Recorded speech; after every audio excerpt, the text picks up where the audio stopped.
Hi there, Simon from simonwoods.com. I have 3 wines here which are Burgundian is probably a theme. I haven't got anything that a purist would describe as a red Burgundy, but I have 2 wines made from Pinot Noir, and I've got 1 wine from this southern outpost of Burgundy, where Gamay rather than Pinot Noir is their dominant grape. Beaujolais Village, to be precise, from Henri Fessy, Beaujolais Village 2009, which was a terrific vintage for the region. A lot of people already getting their 2010s out, but keep an eye out for if you've got to see 2009s around, because there's some terrific wines.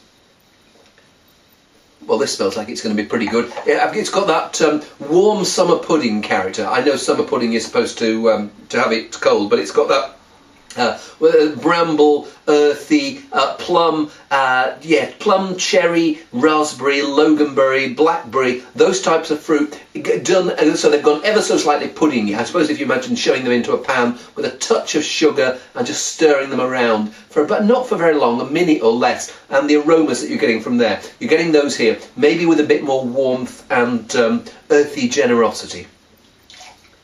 And it's just joyful wine now.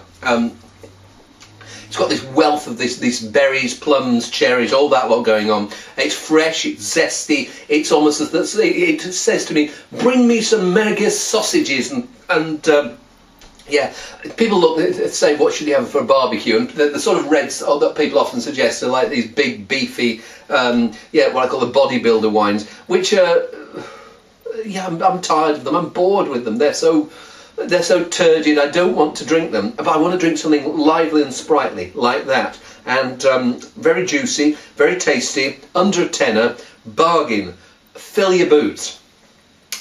On to Pinot Noir now.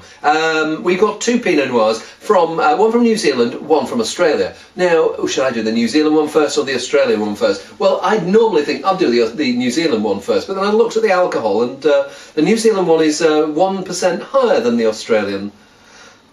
Anyway, I'm doing the New Zealand one first. It's Bishop's Head Pinot Noir from the Waipara Valley. That is Waipara rather than Wairarapa. Wairarapa is the bit at the southern end of the North Island, near Wellington. Waipara is the bit just below, well, I suppose it's below, think of it as below Marlborough. Next area down before you get to Christchurch. Okay, smell-wise, first thing I smell is smokiness. I don't know whether that's to do with I suspect it's an oak-related thing. The weird thing is, it looks like quite a delicate wine, and if I have a problem with it, I think I'm going to have a problem with it. It's that they've thought this is pretty nice wine, let's put it in new oak. I wish they hadn't, because it's 3 years old now, and the oak is dominating. Maybe it'll calm down with time. I'll keep an eye on it and see whether it does, but. The other thing I notice is the fruit isn't that bright, jumping, juicy, cherry-like fruit that you maybe get in Otago Pinots. Here it feels slightly muddier, rounder. It's got this savoury edge to it. Maybe some of that smoky bacon character is coming from the oak, but wouldn't be surprised if a bit of it is grape-derived as well. Sounds like I'm not going to be a huge fan, but let's taste it and see.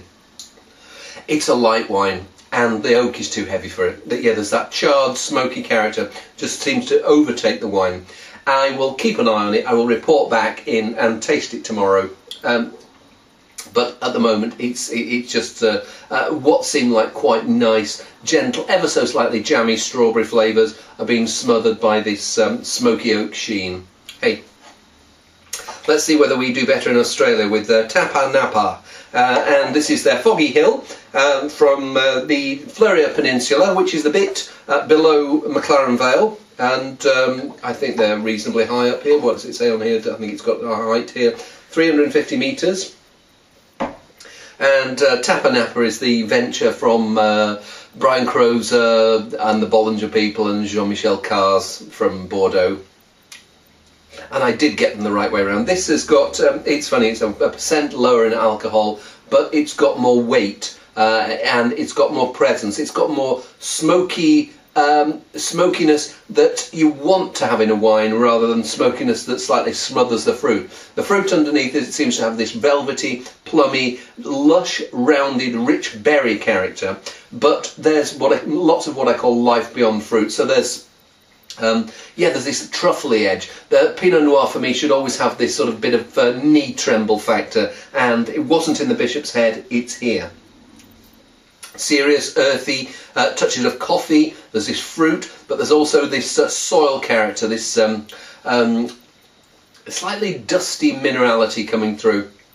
And it's a wine that you find difficult to take apart. That for me is a mark of a good wine. Sometimes you can say, here's the oak, here's this, here's that, and it's like someone's put it together like Lego. But here there are lots of elements, and it keeps sort of thinking, oh, what about that? What about that? What about that? And each time I sniff it, there's something more coming out. I've got a suspicion that yes, if I'll be tasting the Bishop's Head over a few days, well, a few hours certainly, that this is going to get even better, because at the moment it feels slightly coiled, slightly ready to just go to blossom, but it's looking pretty smart at the moment. And for a wine at 13% alcohol, it's got such a lot of weight, such a lot of presence, but it doesn't assault you. It's just confident and juicy and gentle. It's one of those, you know, when you see someone who's extremely handsome or a woman who's extremely beautiful, and they don't need to do anything, they just are there, and you just admire them. Well, it feels more like on that side certainly than the Bishop's Head, but as you'll guess, that's probably my favourite wine of the three. But the Beaujolais wasn't bad. See you soon.